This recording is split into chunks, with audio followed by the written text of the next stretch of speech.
ভারত পেঁয়াজ আর আলু রপ্তানি বন্ধ করেছে সম্প্রতি। এরপরে অন্যান্য যে প্রয়োজনীয় দ্রব্যগুলো আমরা ভারত থেকে এনে আমাদের চাহিদা মিটাচ্ছি সেগুলো বন্ধ করে দিবে। অর্থাৎ যে প্রয়োজনীয় দ্রব্যগুলো বাংলাদেশে খুব জরুরি, যেমন আমরা যে গার্মেন্টস শিল্পের যে কাজ করে থাকি, বাইরে রপ্তানি করে থাকি, সেটার কাঁচামাল কিন্তু অনেক কাঁচামাল অনেকাংশে ভারত থেকে আসে। মানে সুতা আসে বা কাপড় আসে, যেগুলো আমরা কাঁচামাল, কাপড়ের কাঁচামাল যেগুলো বলি সেগুলো আসে। এগুলো যদি বন্ধ করে দেয় তাহলে আমাদের যে গার্মেন্টসের যে রপ্তানি করা হয় ব্যাপক আকারে, সেটাও কিন্তু রপ্তানি কমে যাবে। আর এই সুযোগে ভারত তাদের ওখানে রপ্তানির পরিমাণ বাড়িয়ে দিতে পারবে, কারণ আমরা কাঁচামাল না পেলে আমরা কিভাবে মানে রেডি পোশাক, তৈরি পোশাক রপ্তানি করব? এটা কিন্তু একটা বিরাট বিষয়।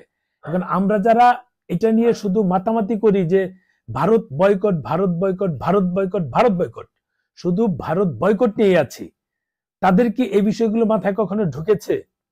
আমরা যে সম্প্রতি যে ঝামেলাগুলো হচ্ছে, ইসকনের যে এই সমাবেশ নিয়ে ঝামেলা বলি, বা ইসকন বিভিন্ন জায়গায় এই আমাদের জাতীয় পতাকা অবমাননা, এই সবকিছু মিলিয়ে যেভাবে আমরা মানে এই বর্তমান সিচুয়েশনের মধ্যে যাচ্ছি, এটা তো কোনো ভালো লক্ষণ দেখছি না।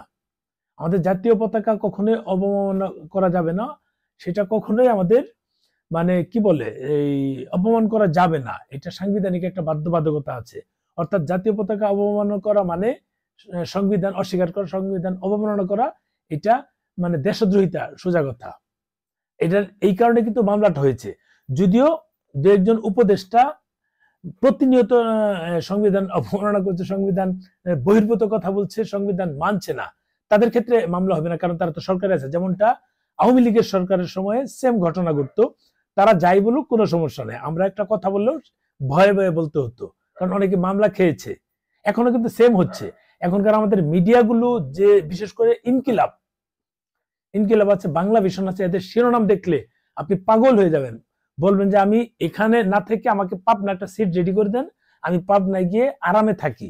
কারণ এখানকার এমন অবস্থা হয়েছে, শিরোনামগুলো আপনি কখনোই মানে সুস্থ মস্তিষ্কের মানুষ সেই শিরোনামগুলো মানে নিতে পারবেন না।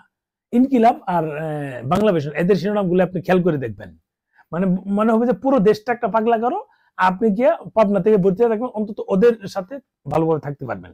এটা হচ্ছে বিষয়। এখন আমরা যে যত যাই বলি, আমাদের পণ্যগুলো যদি বন্ধ করে দেয় তাহলে আমরা কি করব? আমরা যে আন্দোলন করতে বাইক নিয়ে যাই, বাইক চালিয়ে যাই তাদের বিপক্ষে আন্দোলন করতে, সেই বাইকের পার্টস গুলো যদি বন্ধ করে দেয়, চায়না পার্টস দিয়ে কি সম্ভব? চায়না পার্টস দিয়ে কি হয়?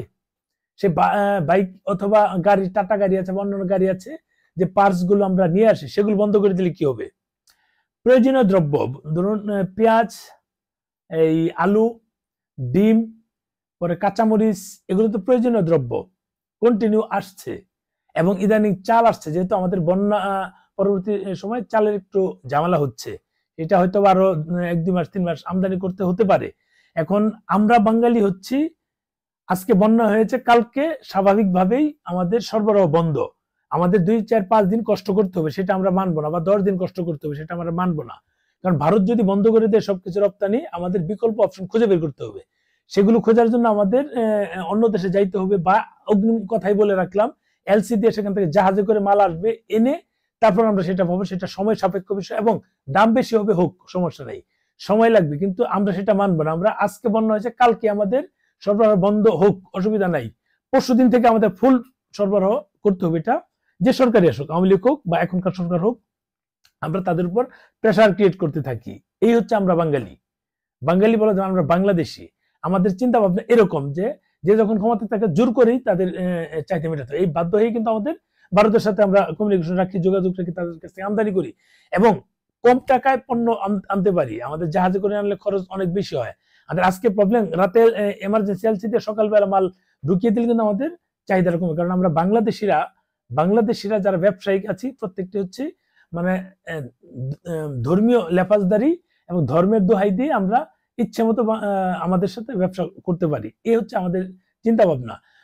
5 টাকার ডিম আমরা 13 টাকায় বিক্রি করতে মানে গায়ে লাগে না, বিবেকে লাগে না। এটা হচ্ছে আমরা অবস্থা। এখন সবকিছু মিলিয়ে যদি ভারত আমাদের সমস্ত পণ্য রপ্তানি বন্ধ করে দেয়, কথাটা খারাপ শোনা গেল, তখন কি হবে?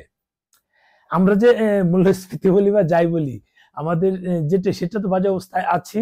এখন এই নিত্য প্রয়োজনীয় দ্রব্য যদি আমরা আমদানি করতে না পারি, তাহলে আমাদের অবস্থা আরো শোচনীয় হবে। আমরা কিন্তু এর আগে বললাম যে বাংলাদেশিরা মানতে চাই না, সিচুয়েশন বুঝতে চাই না, এটা কিন্তু খুব বাজে অবস্থা তৈরি হবে।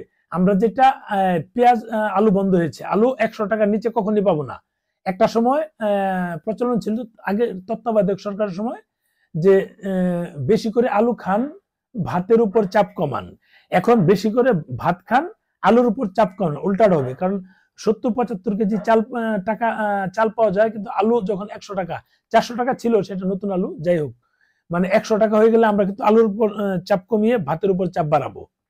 এটা শুধু না, পেঁয়াজ আমাদের 500-600 করে কিনতে হবে, কাঁচামরিচ কিনতে হবে 1000 টাকা কেজি মিনিমাম। এগুলো যদি আমরা কিনতে, আমরা কতদিন এভাবে টিকে থাকতে পারবো? আমরা কতজন কন্টিনিউ করতে পারবো? কারণ ইনকাম তো আমাদের অনেকেরই বন্ধ। ইনকাম তো হয়েছে সমন্বয়ক নামধারী মেধাবীদের, যারা মেধার কারণে এক কলেজ আরেক কলেজকে ধ্বংস করছে, আরেক ভার্সিটি আরেক ভার্সিটিকে ধ্বংস করছে। মানে এক 20-22 বছরের এই পিচ্ছি পিচ্ছি পোলাপানকে এই যারা বিসিএস ক্যাডার অথবা সচিব, তাদেরকে অর্ডার করছে। এরকম তো হচ্ছে। কোন কোন সমন্বয়ক আছে, তারা সচিবকে ফোনে 4-5টা ফোন রেডি আছে, কল দিচ্ছে, এই কাজটা অমুক, এই কাজটা করতে হবে, এই কাজটা করতে, এরকম হচ্ছে যেটা শুনলাম। এরকম হওয়াটাই স্বাভাবিক, কারণ আগে আওয়ামী লীগ যেটা করেছে এখন তো তাই করবে। আমরা বাংলাদেশিরা যারা সাধারণ জনগণ আছি, আমরা তাদের দ্বারা নির্যাতিত হবো, নিষ্পেষিত হবো, নিপীড়নের শিকার হবো। এটা হচ্ছে আমাদের চিরাচরিত একটা ধারা। আমরা এটা আসবে, যে যখন ক্ষমতায় যাবে সেই আমাদের উপর মানে স্টিমুলার চালাবে। এটা হচ্ছে নিয়ম, এটা হচ্ছে পুরো বাংলাদেশিদের ক্ষেত্রে এটা হচ্ছে। এখন তারা তো ধান্দা করবেই। আওয়ামী লীগ যেমন দৌড়ের উপর আছে, দৌড় সোজা দৌড়ের উপর আছে, এরাও একটা সময় ঠিক দৌড়ের উপরই থাকবে। যেমনটা বিএনপির লোকজন দৌড়ের উপর ছিল, বিএনপির হাইকমান্ড তো অনেকে এখন আসতেই পারে নাই। এটা কিন্তু হয়েছে, কেন হয়েছে? করাপশনের কারণে। করাপশনের কারণে যেটা হয়েছিল সেটা দেখেছি। আওয়ামী লীগের করাপশন গুলো আমরা এখন দেখছি। এরা যে করাপশন করছে সেটা তো আমরা বুঝতে পারি, আগেও বুঝতাম, বলা যেত না। এখন এই মানুষগুলো যখন ক্ষমতা পরিবর্তন হবে, এই মানুষগুলো দৌড়ের উপর থাকবে। আমরা জনগণ কোথায় যাব? আমাদের তো দেশ এটাই। আমরা তো টাকা পাচার করি না, আমাদের তো চলতেই পারি না, টাকা পাচার করবো কোথায়? সেটা তো সম্ভব না। যারা পাচার করছে তারা চলে যাচ্ছে। এখন সবকিছু মিলিয়ে, সার্বিক সিচুয়েশন মিলিয়ে আমাদের অবস্থাটা কি হচ্ছে? আমরা কিন্তু কোনোভাবেই ভালো কিছু লক্ষণ দেখছি না, কোনোভাবেই দেখছি না। আমরা আগামী মাস থেকে চলবো কি করে সেটাও জানি না। আমরা যারা ট্রাভেলিং বিজনেস করি, আমাদের অবস্থা তো খারাপ, এটা জানেনি। বিভিন্ন দেশের ভিসা পাচ্ছি না, খুব সহজে দিচ্ছে না। থাইল্যান্ড 1.5 মাস, তাও কম দিচ্ছে। সিঙ্গাপুর প্রায় রিজেক্ট করছে, মালয়েশিয়াও খুব কম দিচ্ছে, ভিয়েতনামও কিছু ঝামেলা, যেগুলো ঘুরতে যেত। চায়নাতে তো ঝামেলা হচ্ছে জানিনি। আর ইন্ডিয়ান ভিসা তো বন্ধই। ইন্ডিয়ান ভিসা বন্ধ হয়ে আছে নানান কারণে। আমাদের বাংলাদেশের যে পরিস্থিতি, রাজনৈতিক পরিস্থিতি, এই কারণে ইন্ডিয়ান ভিসা বন্ধ। তার মানে আমাদের ভিসার সাথে রাজনীতির একটা সম্পর্ক আছে। আমাকে বাধ্য হয়েই রাজনীতির বিষয় এখানে ভিডিওতে আনতে হচ্ছে। অনেকে বলে যে ভাই ভিসা নিয়ে কথা বলুন, ভিসা করতে কথা কি বলবো? আপনারা যারা বলেন অনেকে আছেন, আমি আপনাদেরকে প্রশ্ন করছি, ভিসা নিয়ে কি কথা বলবো? আমাকে সাজেশন দেন। আপনারা তো এত জ্ঞানী মানুষ, সাজেশন দেন। আমাদের ভিসা কেন বন্ধ হয়েছে সেটা বলুন, কোন কারণে বন্ধ হয়েছে আমাকে কমেন্টসে জানাবেন। যারা এরকম সাজেশন দিতে আসেন, আমি শিখে নিব আপনাদের কাছ থেকে। আমার অনেক কিছু শেখার বাকি আছে, কারণ আমি ছোট্ট মানুষ, অনেক কিছু জানি না।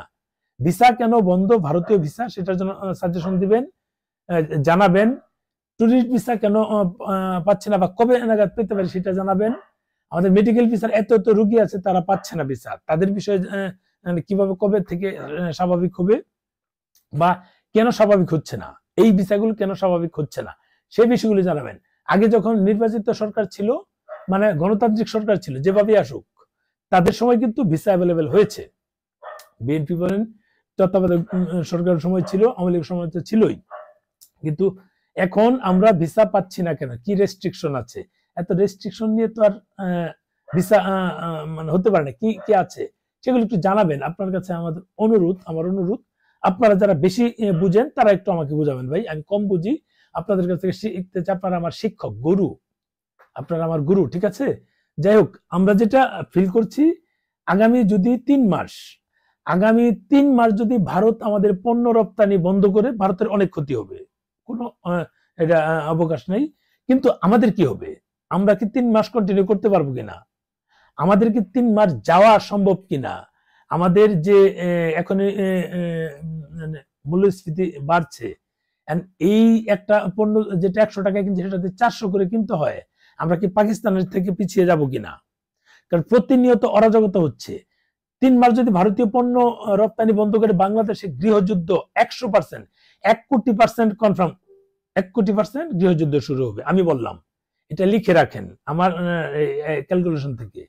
3 মাস ভারতীয় পণ্য রপ্তানি বন্ধ হলে আমাদের গৃহযুদ্ধ শুরু হবে, ভারতেরও ক্ষতি হবে, অবশ্যই ক্ষতি হবে, তারা রপ্তানি করছে, প্রচুর টাকা রপ্তানি পণ্য আমাদেরকে দিয়ে থাকে। কিন্তু ভারত অনেক বড় দেশ, তারা যদি রিকভার করতেই পারবে। $700 বিলিয়ন তাদের বৈদেশিক রিজার্ভ, আর আমাদের 19-20 নাচানাচি করছি, 19-20 নাচানাচি করছি, মানে বিলিয়ন ডলারে যে পরিমাণ লোকসংখ্যা আছে, জনসংখ্যা আছে, এইগুলো মিলিয়ে কিন্তু আমাদের এই বাজেট খুব বেশি না। আমাদের অবস্থাটা কি হবে? এত দামি জিনিসপত্র কিভাবে কিনবো? অন্য দেশ থেকে যখন আনবো আমাদের রিজার্ভটা আরো দ্রুত কমে যাবে।